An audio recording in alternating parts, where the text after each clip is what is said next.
Allez, salut dans l'ensemble, on se retrouve aujourd'hui sur le tuto 17 intitulé Créer un vecteur dans le logiciel RStudio en générant des séries de nombres. Avant d'attaquer le tuto du jour, rassurez-vous vraiment d'avoir suivi cette suite logique du tuto 1 au tuto 16. C'est-à-dire le tuto 1, télécharger et installer le logiciel RStudio. Au tuto 16, créer un vecteur dans RStudio avec la fonction vecteur. Avant d'attaquer le sujet du jour, si vous êtes nouveau sur ma chaîne YouTube, n'hésitez pas à vous abonner et voire même activer la cloche de notification pour avoir des nouvelles concernant cette playlist de la formation sur le logiciel RStudio. Et voir pourquoi pas même partager le lien avec des personnes qui souhaitent vraiment développer leur potentiel en statistique, plus particulièrement avec le logiciel RStudio. Nous allons parler de cette méthode de création de vecteurs dans le logiciel RStudio, mais en générant des séries de nombres. Cette fois-ci, nous voulons créer des grands vecteurs avec des valeurs spécifiques. Par ce fait, nous pouvons générer des suites d'éléments ou faire la répétition des éléments. Regardez l'aperçu de ceci. Il dit de 1 à 10, je veux générer une suite. Vous voyez ce qui est affiché ici comme retour. De 20 à 11, je veux générer une suite de manière décroissante, tout comme je l'ai fait précédemment ici de manière croissante. Il y a une autre manière aussi de le faire, mais en faisant appel à deux types de fonctions. Nous avons la fonction repeat et la fonction séquentielle. Ces deux fonctions se comportent comme la fonction vecteur qu'on a vu tout premièrement pour créer un vecteur. Il suffit tout simplement de faire appel à la fonction. Je spécifie le type d'élément que je veux. Regardez ici, j'ai un élément de type numérique ici, j'ai un élément de type de chaîne de caractères, j'ai un élément ici de type de booléen. Vous vous souvenez un peu sur le principe d'utilisation des vecteurs en faisant appel à la fonction vecteur.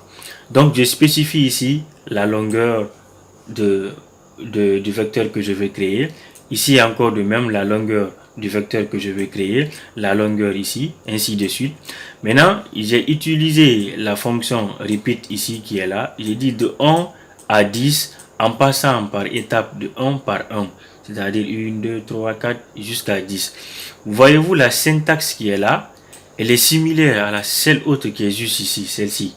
Ça veut dire c'est juste une manière d'écrire une ligne de code de manière différente, ce qu'on a fait comme ça.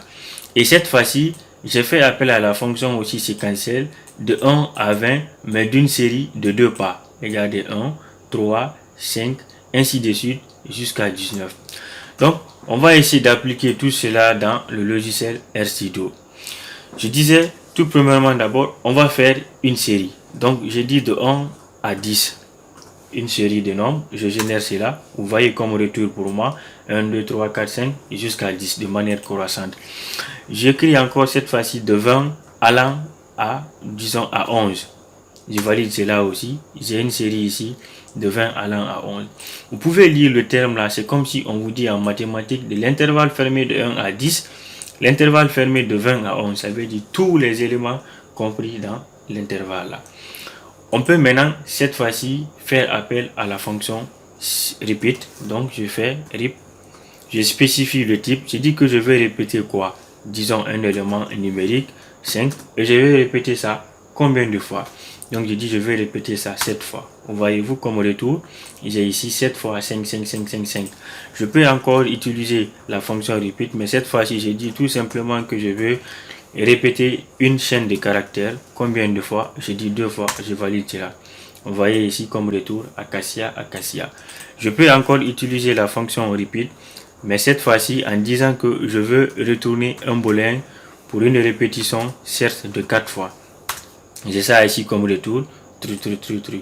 Maintenant, je vais faire appel à la fonction séquentielle. Je dissèque cette fois-ci de 1, disons allant à 10. Maintenant, de combien de pas? Je fais appel à l'argument facultatif en disant by 1. C'est-à-dire 1, 2, 3, 4, 5. Je tape sur l'entrée, vous voyez, jusqu'à 10.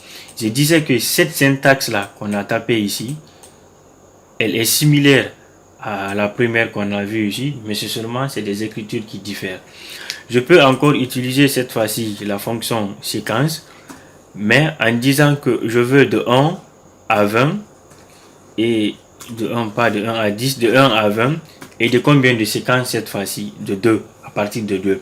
Je peux ne pas signifier ici là l'argument facultatif ici by, éliminer ça, mettre tout simplement 2 et je valide sur Enter.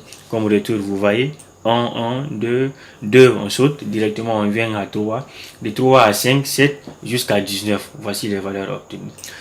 Donc, c'est ce titre que j'avais à vous présenter ce soir. Si vous avez trouvé des informations vraiment utiles dedans et très intéressant, n'hésitez pas à vous abonner sur la chaîne YouTube et voir activer la cloche de notification pour capable partager le lien avec vos proches. Donc, on se retrouve pour le second tuto. Allez, sur ce, je vous quitte. À la prochaine. Ciao.